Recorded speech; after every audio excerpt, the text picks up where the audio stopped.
वैकुंठ भगवान विष्णु और लक्ष्मी माता के स्थान को वैकुंठ धाम कहते हैं, जहाँ पर साक्षात हरि और श्री यानी विष्णु जी और लक्ष्मी जी निवास करते हैं।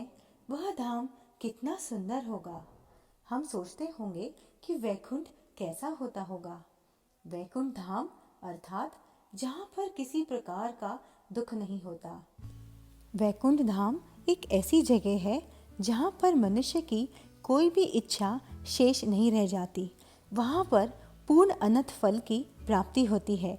ऐसा यह वैकुंठ धाम है।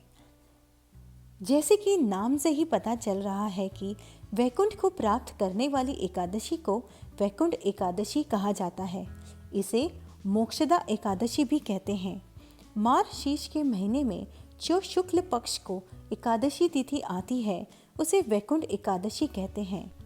जो भी मनुष्य वैकुंठ एकादशी का व्रत करता है उसे संसार के समस्त सुख भोगने के बाद वैकुंठ धाम की प्राप्ति होती है, अर्थात बढ़िया जीवन यतन के बाद उसे मोक्ष की प्राप्ति होती है।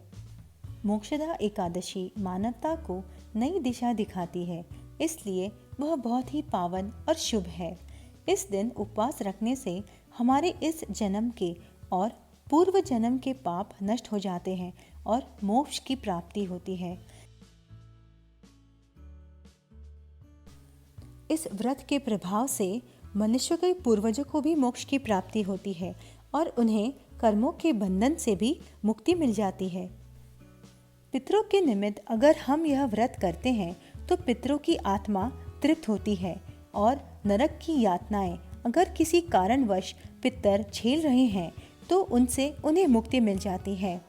हम हमारे लिए तो व्रत करते ही हैं, पर अगर हम हमारे पितरों के लिए व्रत रखें तो वे बहुत ही प्रसन्न होते हैं।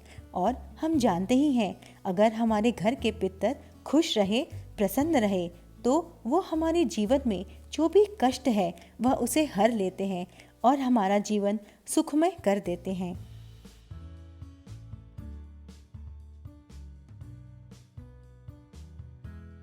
इसलिए मोक्षदा एकादशी के दिन हम पितर के निमित्त भी व्रत रख सकते हैं। द्वापर युग में जब अर्जुन अपने संबंधियों पर प्रहार करने से डर रहे थे, तब वैकुंठ एकादशी के दिन ही भगवान श्री कृष्ण ने अर्जुन को कुरुक्षेत्र में गीता का ज्ञान दिया था। इसलिए इस दिन को गीता एकादशी या गीता जयंती के नाम से भी मनाया जाता है। गीता जयंती होने के कारण आज के दिन हमें भगवत गीता की पुस्तक का पूजन करना चाहिए और श्लोक भी पढ़ने चाहिए। भगवत गीता का चिंतन करने से अज्ञानता दूर होती है और मनुष्य का मन आत्मज्ञान की ओर अग्रसर होता है।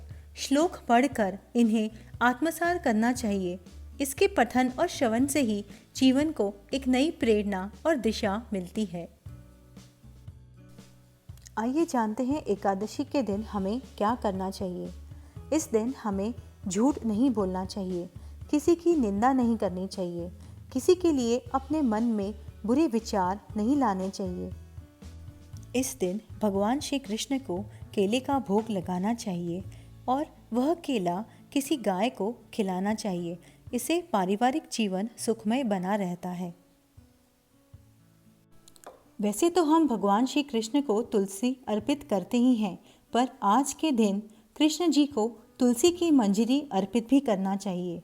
इससे हमें मोक्ष की प्राप्ति होती है और हमारे जीवन के सारे कष्ट और दुख दूर हो जाते हैं।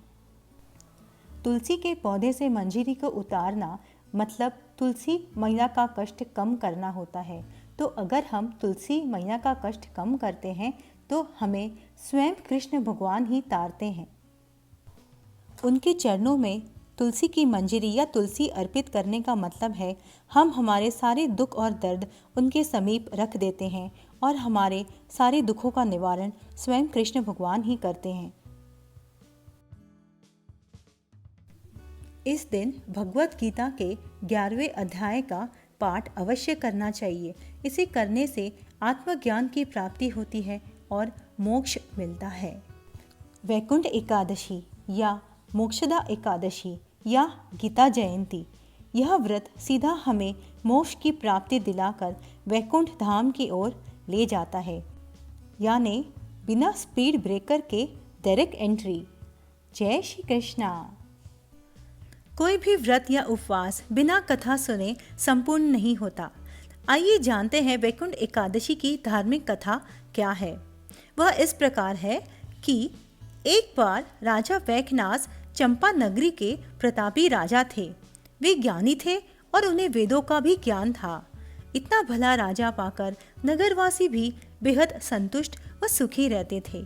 एक बार स्वप्न में राजा को अपने पिता दिखाई दिए। वे नरक में कई यातनाएं झेल रहे थे।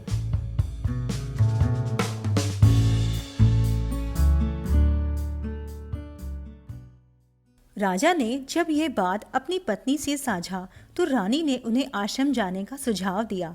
वहां पहुंचकर राजा ने पर्वत मुनि को अपने सपने के बारे में बताया। पूरी बात सुनने के बाद मुनि ने राजा से कहा कि तुम्हारे पिता ने अपनी पत्नी पर बेहद जुर्म किए हैं, इसलिए अब मरणोपरांत वे अपने कर्मों का फल भोग रहे हैं। अब राजा ने इसका उपाय जानना चाहा तो पर्वत मुनि ने उन्हें मोक्षदा एकादशी करने की सलाह दी और कहा कि इससे प्राप्त फल वो अपने पिता को समर्पित कर दे। राजा ने पूरी विधि विधान का पालन करके यह व्रत रखा और उनके पिता को अपने कुकर्मों से मुक्ति मिल गई।